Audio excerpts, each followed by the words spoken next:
Welcome to Consumer Talk, and consumer journalist Wendy Knowler with us in studio this afternoon. We're going to be discussing the cost of school uniforms and what role schools play in managing the affordability of school uniforms, specifically when it comes to proposals to change a uniform and introduce new items. That's the main point of conversation. There are several other bits and pieces we might touch on, including news from the world of grocery retailers, listener response on Woollies vouchers that was touched on last week, and a few other bits and bobs. So if you'd like to join the conversation, as always, the lines are open to you on 021 446 0567.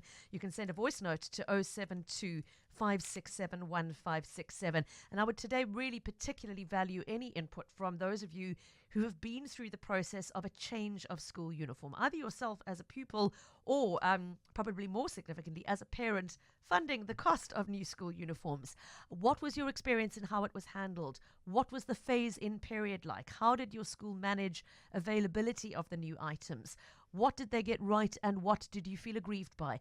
Please join the conversation on 072 567 1567. Wendy, it's highly appropriate that we're talking about this today because I actually packed away my final school uniform yesterday afternoon, put those items in a bag, some to be tossed, some to be taken to the school second-hand store, but I want them out of my house. And boy, what pained me the most was packing up some items which felt like they were nearly new, because I'm sure I'm not the only parent who had a child grow out of their blazer just as they started matric and had to buy a new one. I'm sure we've all been there. But jokes aside, I mean, especially the boys. Especially the boys, yeah.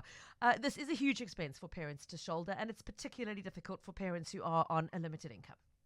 The Competition Commission has spoken out on it. It advises that uniforms should be as generic as possible so that they can be bought from national retailers such as Pip, while schools may obviously have their own tie or blazer badge. The idea is that parents should be able to buy as much of the uniform as possible from a standardized, more affordable range.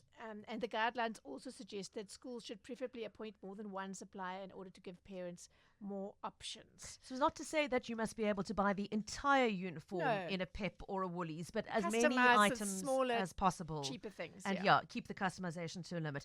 So it's with that in mind that one of our listeners contacted us raising concerns when their school seemed to be moving away from the use of largely generic items towards a more customized uniform when they recently announced a change of uniform. And they contacted us to say some of the most basic elements, which were previously quite readily available at affordable prices, are now suddenly only available at one or two independent stores and at a far higher cost than before. And I want to be clear, this is an issue obviously affecting more than just the one school we're looking at. This happens to be the case study that was brought to us today, but I'm sure others have been through this process and may have had similar experiences. The school we're looking at in question today is Hermanus High School, which has recently proposed changes to its girls' uniform in particular. And a member of the school community wrote to us to say the following: I'm deeply concerned that our school has taken steps to change the uniform. 30% of the learners are exempt from paying school fees because they cannot financially afford to do so. Currently, most of our uniform can be bought at most big stores, except for the sports clothing, blazer and tie. With the new changes, though, girls will wear a summer shirt that can only be bought at two shops in Hermanus, Diagas and Land and Sea Sport, definitely no longer at Pep or Woolies. The cost difference, what used to be 89 Rand for the current shirt at Pep, will be 285 Rand at Diagas, and that is a substantial increase. The new proposed skirt, school socks, and the honorary colours blazer will also only be available at those two stores, writes the complainant, versus the previous uniform, which included generic stocks, simply a stripe being added to the existing blazer to designate honours. And their concern, as they wrote to us, is that the current management and school governing body are not taking the true socio-economic situation of our learners into account and are focusing too much on the ones who will be able to afford this. My core concerns, they wrote, are accessibility and cost. We have to make sure that most of our uniforms can be procured at a lower cost to parents who choose to shop around. I can understand a blazer and tie to differentiate our school, but I don't think socks, shirts and skirts are necessary. And when we asked our informant what they thought might have prompted the change, there was interesting feedback. They said, my feeling is they would like something to compete with and look the same as the over-the-mountain schools. Some might say the new skirt would be more practical for all body types. Take note of that comment because it is relevant to this conversation. So, Wendy, this person asked not to be identified for reasons that you and I both found completely acceptable. Right. So they're not going to join us on air. But you did then take their input and engage with the school to find out more. I did. I reached out asking for clarification on the proposed uniform changes. I asked what factors had prompted them and whether or not there would be a phasing in period of the uniform there usually is, and also how the increased costs were justified in light of the makeup of the school body. The school's response, I addressed that to the head of the school's governing body, but the answer came from the school's PR and marketing officer. She said about the skirt, which is the major change, the current skirt doesn't fit all body types, she said. What typically happens with the current skirt for a girl that has a pear-shaped body is that the skirt pulls up at the back and their underwear shows. Ouch. Now, from the back, the skirt is much shorter than it is in front. We've worked closely with school clothing suppliers since July last year to establish which cut would work best for all body types. And the new skirt has a basque to accommodate larger tummies, pleats to accommodate larger hips, and the length can be adjusted by taking up the hem. With regard to the proposed new girls' shirts, the summer shirts are plain white cotton with a school badge. They've been worn since around 2016. That was the last date any change to the school clothing was done. She said the girls' summer skirts, and I'm assuming she left out the word new. She said the new girls' summer shirts are tapered and hang over the skirt. Because I went online furiously looking for pictures, and the current one is a tuck-in. Okay. So this must be the new one, that it's tapered and it doesn't tuck in, but it rather It hangs over the skirt. over the Okay. skirt. With the again, we worked closely with school clothing suppliers to establish the best possible fit for all girls types. And then with regards to the socks that our informant had a problem with as well, currently the current socks are not uniform. We have boys wearing long, medium, and shorter grey socks. Some light grey, some dark grey. Same situation with the girls. The new socks are stay-up socks with the school stripes, so these are obviously customized, and they are much more comfortable and stay neat.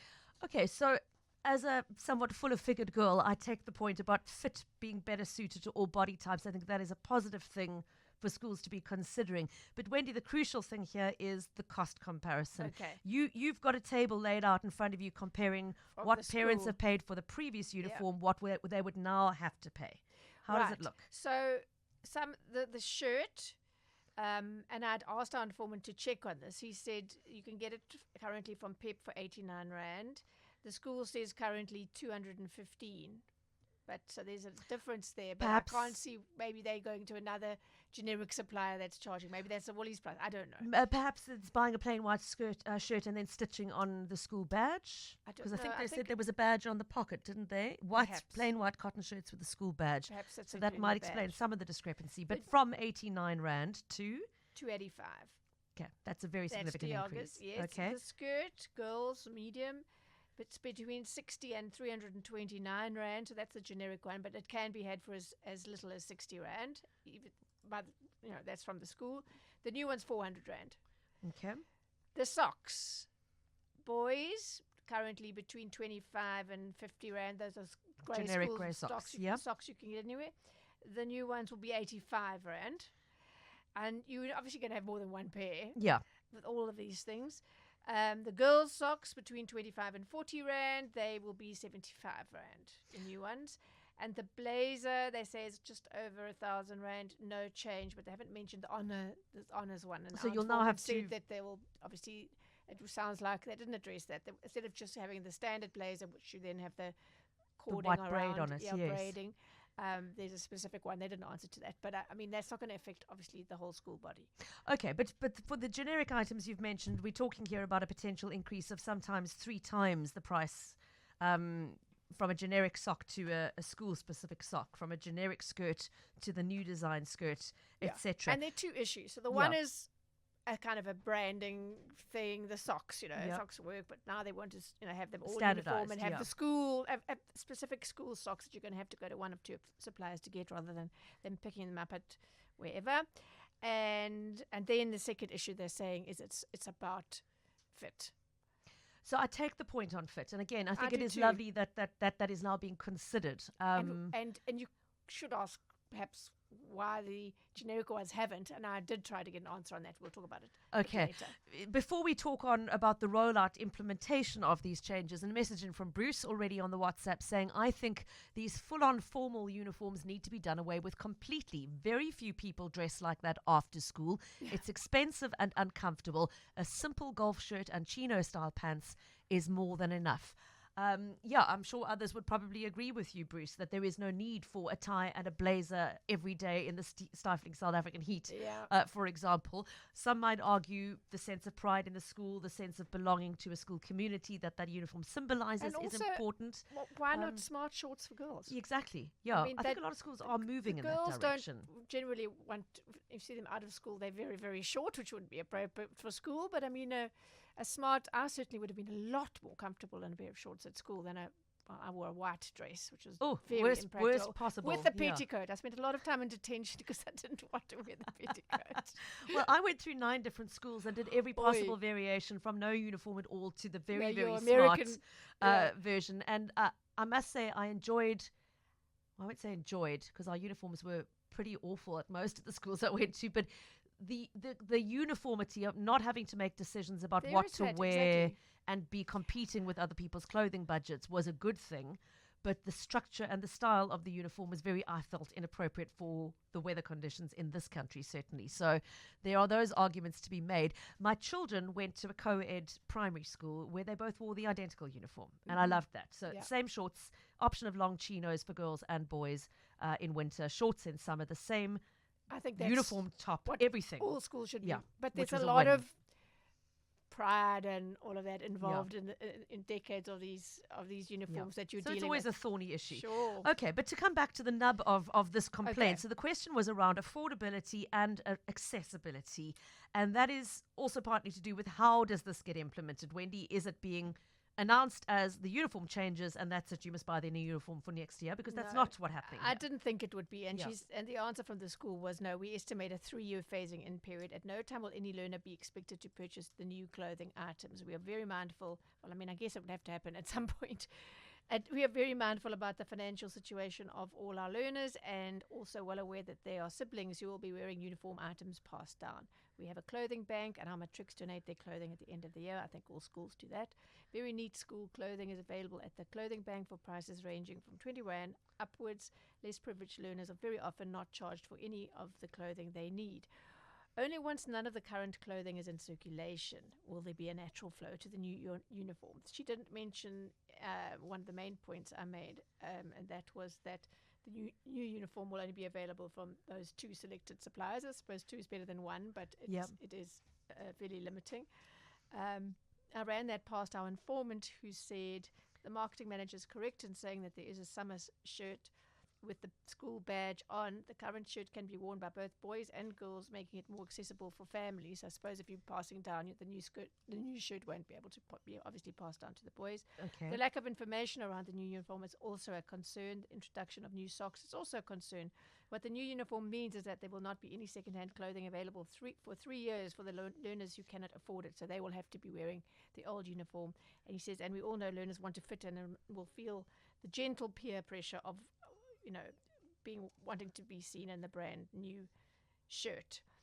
Furthermore, there's also a new sports uniform which the parents will have to invest in, and I understand that the time frame being given, though, is a long one. Okay, so I think fair point there. If you are going to implement changes, it's only fair to do it in a staggered fashion to allow. If you've gone and bought a brand new blazer at the start of grade 8, you must be allowed to wear that for as long as it has wear in it. Absolutely.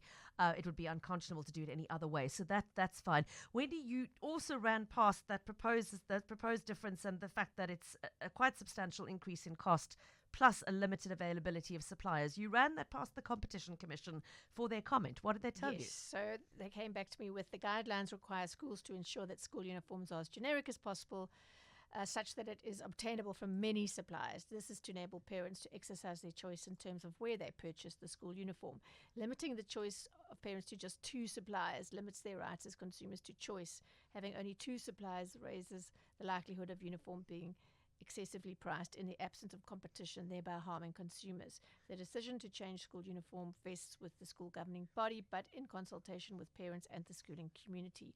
The school would need to answer the question: why have they changed the uniform? What was the rationale? What process did they follow in identifying and appointing the 2 retailers in question? And are there other school uniform shops in the area that can sell the uniform? So I think there's a limit on the availability in this case. Yeah. It is a small town, smallish, so there is that. But yeah, so we're sitting with essentially with the school girls' skirt and shirt, you won't be able to go to your nearest budget mass market national chain stores and get the very basic generic items, which you then jazz up with the school tie or blazer, and badge.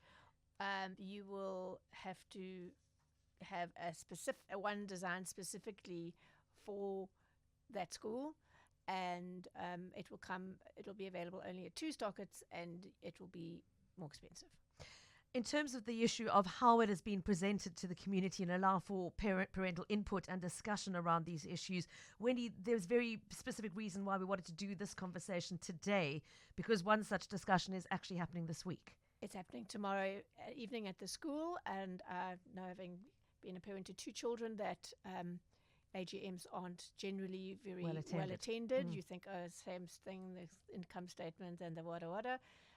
But if you are a member of that community and you want to have your say about this issue, this would be a good one to attend. Yeah. So again, the AGM tomorrow evening, if you would like to have your say, if you'd like to interrogate the decision making, interrogate the choice of suppliers, ask questions about the change in price and availability, please do go and attend the AGM tomorrow night at the school if you are a member of the school community. And again, I'd love to hear from listeners who've been through the process of a uniform change. Let's not get too weighed down in the issues of whether school uniforms themselves are a good idea, etc. Let's focus on this issue of if a uniform is to be changed. How was that communicated to you? What sort of cost implications were there for you?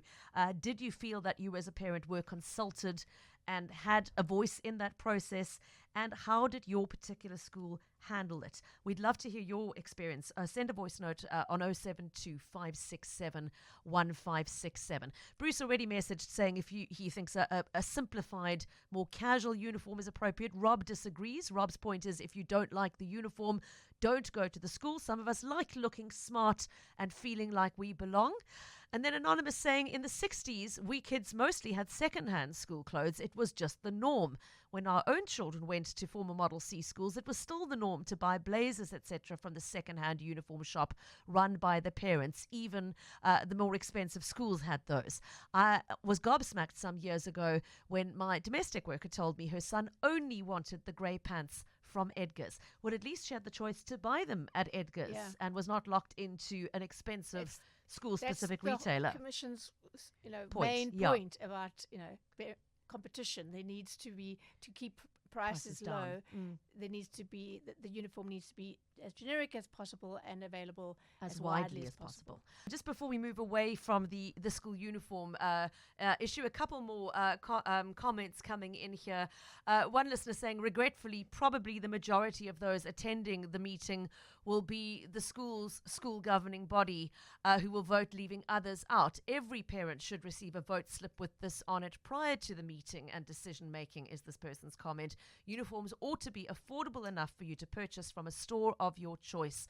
Only school color ties and badges should be offered for purchase, and those affixed to the school blazer and shirts. Leanne saying the International School of Cape Town is changing its uniform to make it less fussy and looking at fabrics that will help keep the cost down. There are various options for the children, so they feel comfortable in the available options. The change is happening. While the change is happening, the hybrid of old and new uniforms is allowed. Chino trousers from Woolworths, etc., are also allowed. So I really love that. So Lovely proactively comment. looking. Thank you Yes. for that experience, Leanne. I like the way they're doing it, and I love the fact that they're proactively trying to see what can be done to reduce the cost of the uniform, namely the fabric involved. Lynn's saying, when I was at school many moons ago, Garlics was the only supplier of our uniforms, and my brothers had to be bought from Henschel Woods. I'd hate to think what my folks had to pay.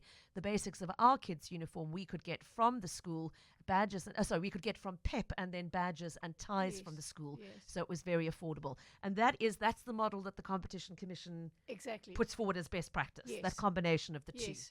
Lynn, thanks for that. Interesting. Well done, International School. I like that, that they're doing it that way.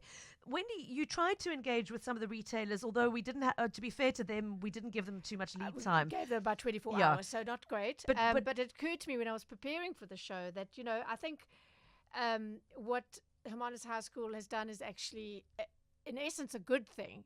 I think their heart's in the right place, trying to cater for larger girls who just don't suit those The old-fashioned standard kind, generic. yes. They're made for kind of stick figures, if you think about it. Yeah. And so, accepting the reality of what the girl's student body, learner body looks like, and trying to accommodate that is a good thing. So that led me to think, well, why? Maybe they are, but why aren't the Peps of the world looking to create those options as a standard option, which they can bring in at a lower cost because of the economies of scale, right? Yeah. So I sent the question to Pep and I sent it to Woolies. They both acknowledged, said, it's very tight, we'll do the best we can. And they haven't, with apologies certainly from Woolworths, to say it's just a little tight, I'm chasing them. But I would like to return to that next week. Okay, so yes, we do hear back from them. We'll give you an Yes. update next week Because on it what would be they interesting said. to know. Yeah. I mean, it's I don't know why it's never occurred to me before, but I think that's something that certainly should be considered. Now that you say it, Wendy, I'm thinking back to one of my old schools in PE, which used to, when I started, have a round the waist belt that those of us with larger Adjustable. waistlines had to contend with, and soon after I left, moved it to just the back of the dress being belted. It made Okay. it just a little bit Yes. less fitted and uncomfortable for those who were of a larger build, and that was back in the 1990s. We're going back, so.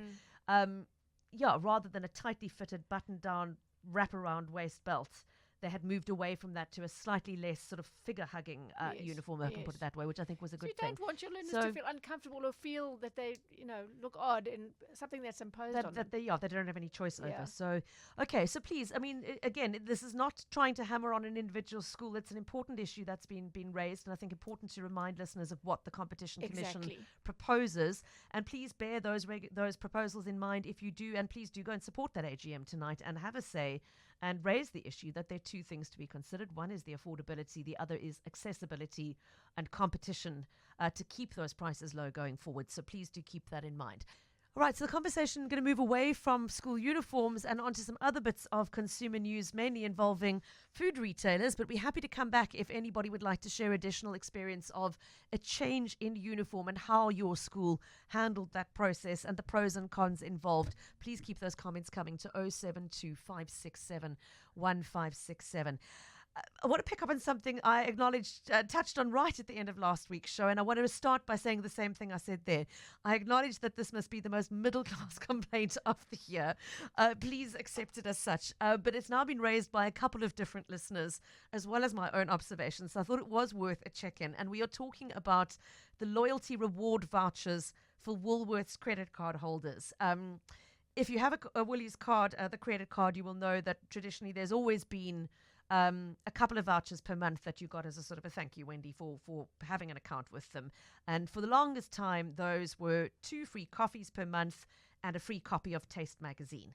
And for me, that was a winning deal because the copy of Taste magazine was worth more than the fees on the card. It was a magazine I bought anyway. So for me, Perfect. zero sum, I was very happy with that. When the magazine stopped being printed, though, I had a couple of listeners mailing me to say, hey, that's a loss of 100 Rand of value to us in vouchers every month. What are they going to do to compensate for that loss? And I didn't pick it up at the time, but then I noticed that the other voucher offers that started coming through since they've dropped the magazine, I've noticed more. They tend to be for the very high-end brands like the Apple stores, Yeah. which only exist in 3 Woolies branches, and only one of those is in the Western Cape. So I can understand why people are feeling a bit like the value has shortchanged. been whittled away somewhat. But my comment last week was around the coffee perk, and the observation that sorry about that, that it appeared to have been a little bit eroded because coffee prices have gone up, which is completely understandable. We all know the cost of coffee beans globally has gone up. But at first glance, when I mentioned this to Wendy, I said, the voucher value hasn't kept track with the increase in the coffee prices, so that you can now buy almost all coffees, but no longer any coffee on the menu with that single voucher. And I thought, that's a little bit snoop. But it turns out I was wrong about that assumption, Wendy, and we'll get back to that in a moment. I think it's a communication issue more than anything else. But the other comment, and I think really this is the more important part of the conversation, the coffee carts in Woolworths stores have gone cash-free. And in that process, the cash tip jar has disappeared from those carts, which I know many other voucher coffee drinkers used to use, obviously, to pop some coins in to tip the baristas. Yeah, especially if you're getting a free coffee. A free coffee, yeah. So when I asked at my local branch, the barista said to me, we're not allowed to have them anymore because the cart is cash-free. There was a little QR code standing there that I thought, this will be the alternative. I'm assuming I'll be able to scan this and type in a tip. But it wasn't. It was a how was your coffee survey. There was no tip alternative built in there. And so that for me is probably the bigger issue here. I can live with a slightly smaller coffee or less fancy coffee, but I do think that's a big loss of tips to the baristas. Sure. But Wendy, there are a couple of incorrect assumptions I've made in that input, which I know you would like to address because you spoke to Woolies about this. I did. So Woolies came back to say the Taste magazine is no longer producing a print version, but we are planning a special Christmas edition, a copy of which will be available to our card holders for free. So you've got that to look forward to, and the Christmas editions, or I plan to buy that. I'm not a card holder. The financial services team is looking at ways to add further value to this element of membership. And while we can't share any details at this stage, the team is exploring a number of exciting options. As mentioned, our card holders are often sent personalized vouchers. This benefit ranges across categories and brands and extends into existing promotions as well. For example, our recent beauty deal saw card holders enjoy an extra 10% saving on top of the 20% for all shoppers when they paid with their card, a perk only given to our financial services customers.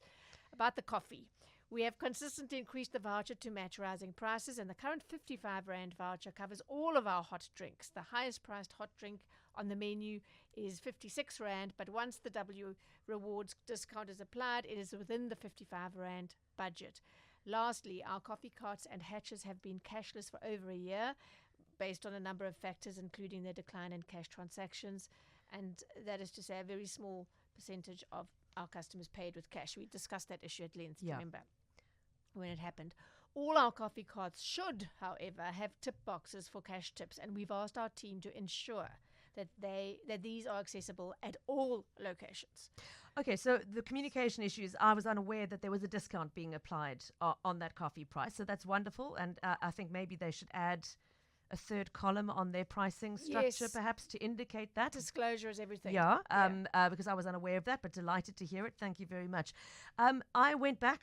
So I had been at 2 separate Woolies coffee carts in the last sort of 3 weeks before I made that comment last week, and neither of them had a cash box for tips available. No. I went back to my local branch this past weekend, did not see one, specifically asked for one, and their reply was, we don't have one anymore. Oh, okay. So that I need to feed back. There is to give me the location. Some communication there, I don't know, between the branches. That's a sample of one, though. I'm interested to hear from other listeners. That was one branch in the southern suburbs. I wonder if other listeners have noticed the disappearance of the cash box, because I think it is one that we will speak up about. And if we can you see it gone, can get them all back again, that would be wonderful.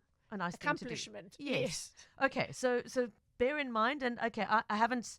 I'm not feeding back individually to those who flagged the issue of the what's the compensation for the magazine voucher loss, etc. You've heard the feedback there from Woolies, and it sounds like there is more to come at some point. But please do push back on that issue of the tip jar, because it is meant to be available from Woolies' own statement. So if it's not there, please ask. And if the baristas tell you we're not allowed to have it because we're cash free, please ask to speak to the manager of that branch. I was going to say, and quote this so that they know that the cash free does not extend to the cash tip box. Every one of those, what are they?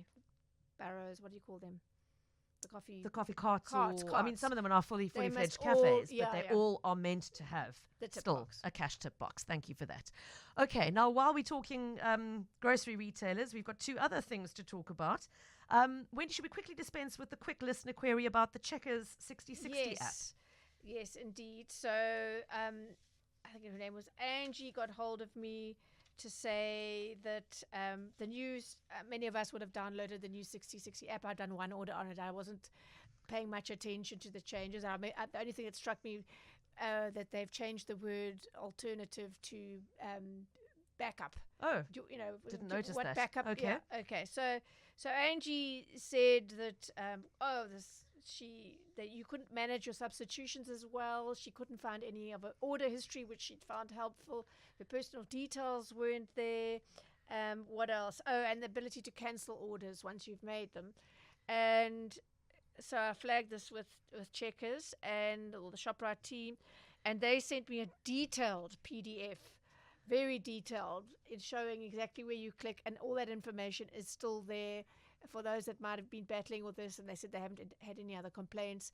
On your sort of home pages, your initials will be in the top right hand corner in a little circle. So in my case, WK, and you click on there, and all your account information is there, your past orders, your personal information should you need to edit it, and all of that. So it's all there. It just strikes me as, you go into a store and they've changed their layout, and it's all very confusing and frustrating at first until you get familiar with the changes. And I think it might be that way with the Checkers, with the 6060 app. And I thought it was worth just mentioning in brief in case other people were struggling a little bit and not knowing where to find. Thank you for that. things. I must confess, I hadn't noticed those changes, and I use the app literally every single weekend. So it shows you Okay. how much I'm paying attention. But thank you, Angie, for flagging it. And Wendy, you've still got that PDF. If anybody I have. wants I'm to get very hold happy of it, do you want to send a copy to me? Yes, I will. And I'll keep it on file. If anybody wants it, just pop me an email and I'll forward it through to you with the greatest of pleasure. Okay, this is interesting. Anne messaging in to say, I've asked about the tip box at the coffee bar at Pinelands Woolies and also been told it's not available. I Sure, will now something ask going them on. again. Mm. It sounds, I mean, this is a guess, but it sounds to me like the instruction has gone out that the carts are cash free. And the managers have read that to include the Yes. tip box, not realizing that they are still allowed to have a tip box Yes. out. And that perhaps a follow-up instruction needs to Tipping go in cash saying is not the same thing as paying in cash. no. And really, I mean, I just on Saturday simply tipped the barista directly into his Yes, hands, yes. but Not everyone's going to not do everyone that. is going to want to do that. So I think it's interesting that it's more than one branch, and it does suggest that there's maybe been I'll a feed that back for miscommunication sure. between the executive decision and what the branches are interpreting it to mean. So thank you for flagging that and appreciate it. Right. The other news from retail and food retail in particular is an announcement that came through literally while I was on air talking to Ernest from Pick and Pay. Wendy, do you want to fill us in? Yes, I was invited. It was an online press conference, and I was unable to attend because I was driving into Cape Town for the show. So I do have a statement. Sorry, I'm looking at my laptop. Peter Woodhatch, CEO of FNB eBucks, has called it the biggest grocery partner which FNB has put out to the market. That's eBucks. Two of South Africa's biggest brands, FNB and Pick and Pay, have teamed up to offer groundbreaking rewards to the country's consumers, helping them save more on everyday essentials, groceries and clothing. The first of many new rewards to be announced between now and the 1st of April next year. From the 1st of November, which is Friday, qualifying FNB private clients and private wealth together with RMB Private Bank eBucks members can earn up to 30% of their spend back in eBucks when using Pick and Pay's ASAP on demand. We're saying ASAP or ASAP? Oh, I call Whatever. it ASAP, yeah. ASAP on demand delivery service, making it the highest earn rate for on demand deliveries and up to 20% back from all items bought at Pick and Pay in store. So there's an incentive there to use the Pick and Pay's online delivery. I wonder who they're competing against there. Who could it be? And then so 30% if you order from the ASAP app and 20% back in eBucks if you buy in a store. They've also, Pick and Pay clothing has been added as a new category with customers on Aspire getting up to 150 Rand Rand back in eBucks, and Premier through to private clients, Private Wealth and RMB Private Bank earning up to 20% back. So all FNB cardholders who are on eBucks are now able to spend their eBucks at a Pick and Pay store from Friday.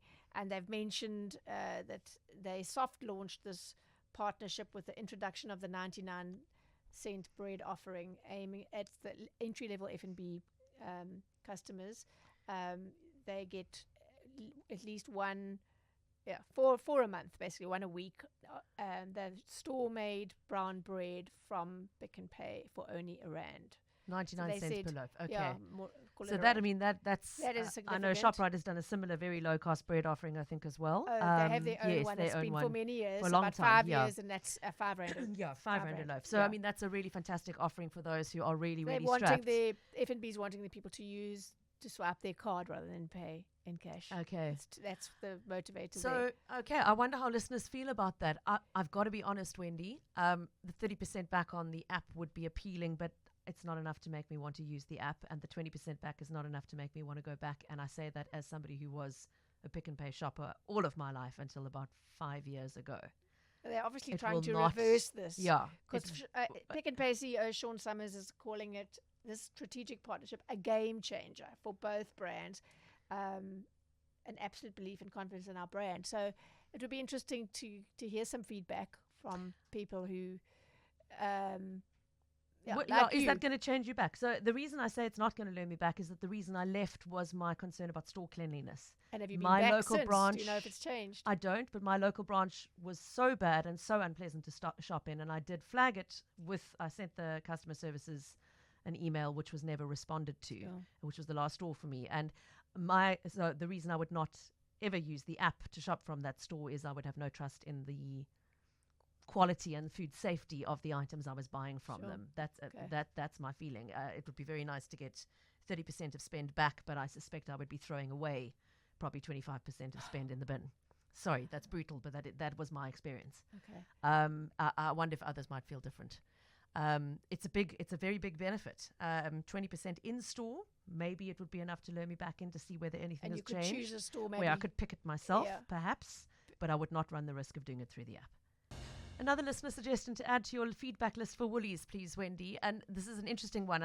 Paula, thank you for this. Paula says, please will you also ask Woolies why they don't automatically pick up vouchers when you swipe your loyalty card. Other retailers do, which is fabulous. But at Woolies, you have to remember to look for the voucher. It annoys other shoppers because it takes longer. And I take your point, Paula. I've been that person going, oh, I must find my phone and check if I've got any vouchers on it. And then you've got to dig in your bag to find it. And then open, and the Wi-Fi is slow. It takes ages to open, and then find the voucher to be scanned. Functionality exists in the world to automate that process into your system, and others are doing it. Yes. Paula, point well made. Thank you for that. Okay. Before we say goodbye, Wendy, a very quick one from Zuki, and I think we probably have time to answer this before we say goodbye. Zuki writing in to say the online retailer that is exiting the country by the end of the year is currently having a clearance sale, and the T's and C's for the sale state no exchanges or returns. Surely this can't be legal, as the purchases are still online purchases without the opportunity to touch and feel and fit. Sure. Thank you for that, Sally. That's most definitely illegal. The Electronic Communications and Transactions Act covers online shopping, and it gives all of us the benefit of a 7-day cooling off period from the date of delivery, for the specific reason that we aren't able to try on and check out the texture, etc., etc. Yeah. So that is most definitely not legal. And it's a bit troubling, because if they are exiting, like, when are they actually exiting? And, make sure you've got the 7 days. But I mean, I wouldn't even buy with that. The chances for absolute failure of service delivery and no accountability because they've exited the country are high. Zuki, thanks for flagging that. So definitely not legal. I wonder if they've got... We've raised this before. A lot of online retailers, big and small, a lot of small little, really lovely little local designers or whatever, they will have that no return on sale items. Yes. That act does not exclude sale items. Otherwise, as I've said before, all an online retailer would have to do is manufacture a permanent sale. Yes. Say everything they is never have to 5% or 10, return. and then they'll never have to accept returns back from anyone. So that is absolutely a big no-no. Suki, thank you so much for raising that and alerting others to be Sally. very, very cautious if you are engaging with that particular platform. We'll leave it there. One last word goes to Tony. And Tony is writing on the WhatsApp line, what are the chances that those coffee prices will drop again when the price of coffee beans comes down again? I won't be holding my breath.